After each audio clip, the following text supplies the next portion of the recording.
সবাই দেখছে যে রাজা উলঙ্গ, তবুও সবাই হাততালি দিচ্ছে।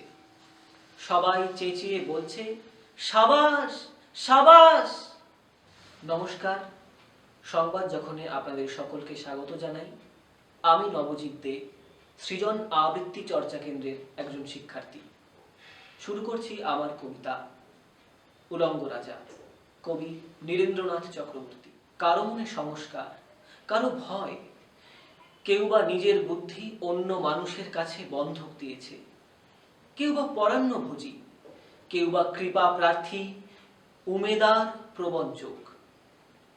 কেউ ভাবছে রাজবস্ত্র সত্যি অতীব সূক্ষ্ম, চোখে পড়ছে না যদিও তবু আছে, অন্তত থাকাটা কিছু আশ্চর্য নয়। গল্পটা সবাই জানে, কিন্তু সেই গল্পের ভেতরে শুধুই প্রশস্তি বাক্য উচ্চারক, কিছু আপাদ মস্তক ভীতু, ফন্দিবাজ অথবা নির্বোধ স্তাবক ছিল না। একটি শিশুও ছিল, সত্যবাদী, সরল, সাহসী একটি শিশু। নেমেছে গল্পের রাজা বাস্তবের প্রকাশ্য রাস্তায়।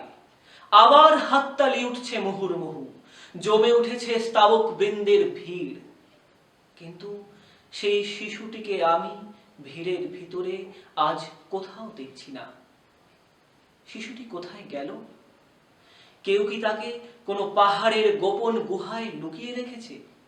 নাকি সে পাথর, ঘাস, মাটি নিয়ে খেলতে খেলতে ঘুমিয়ে পড়েছে কোনো দূর নির্জন নদীর ধারে, অথবা কোনো প্রান্তরের গাছের ছায়ায়? যাও, তাকে যেমন করেই হোক খুঁজে আনো। সে এসে একবার এই উলঙ্গ রাজার সামনে নির্ভয়ে দাঁড়াক। সে এসে একবার এই হাততালির ঊর্ধ্বে গলা তুলে জিজ্ঞাসা করুক, রাজা, তোর কাপড় কোথায়? নমস্কার, আমার কবিতা আপনাদের কেমন লাগলো অবশ্যই জানাবেন, আর দেখতে থাকুন সংবাদ যখন।